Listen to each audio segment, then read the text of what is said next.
suis devant le lieu de naissance de Jésus-Christ. Souvent, quand j'interagis avec des personnes qui sont athées, puis que j'ai des débats sur justement est-ce que Dieu il aime l'humanité, pourquoi que le mal existe. Donc, c'est un bon rappel que Dieu s'est fait chair, puis qu'il a vécu la douleur des humains pour ultimement devenir un sacrifice pour nous libérer de nos péchés, puis nous sauver. Donc, le Dieu de l'univers, qui n'était pas obligé de se matérialiser sous forme humaine, il est né dans une des pires places qu'il aurait pu naître, dans la bouette avec les animaux, pour venir mourir sur la croix 33 ans plus tard,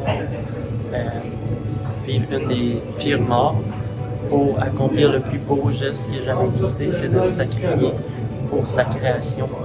Puis c'est un bon rappel que sans Dieu, on ne peut pas être sauvé parce qu'on est des pécheurs. Fait que c'est pour ça que Dieu il a donné un sacrifice, il s'est donné lui-même. Puis c'est pour ça qu'il s'est abaissé à notre niveau, pour montrer qu'il n'était pas indifférent de notre douleur, puis qu'il était vraiment présent pour les humains.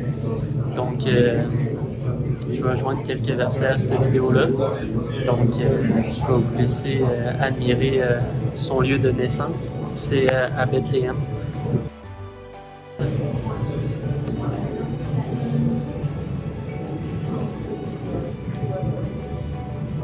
Ça, c'était la mangeoire. Ça, c'est son lieu de naissance.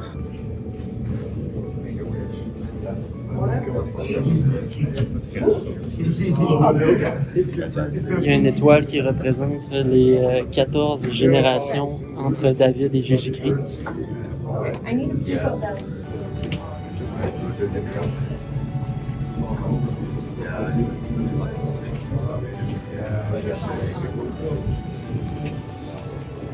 Merci, bonne journée.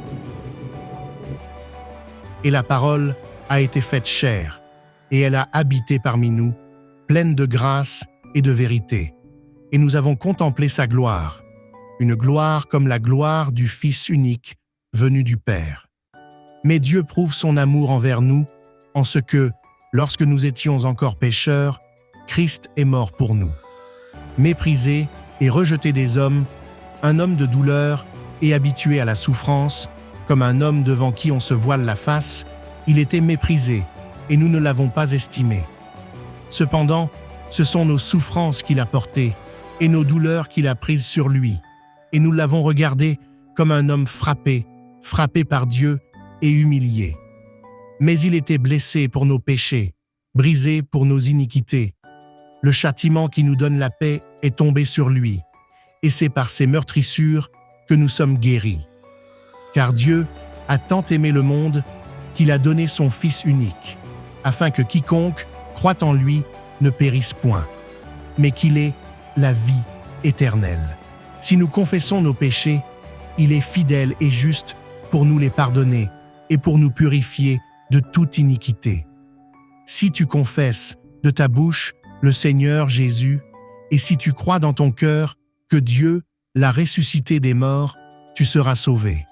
Venez à moi, vous tous qui êtes fatigués et chargés, et je vous donnerai du repos.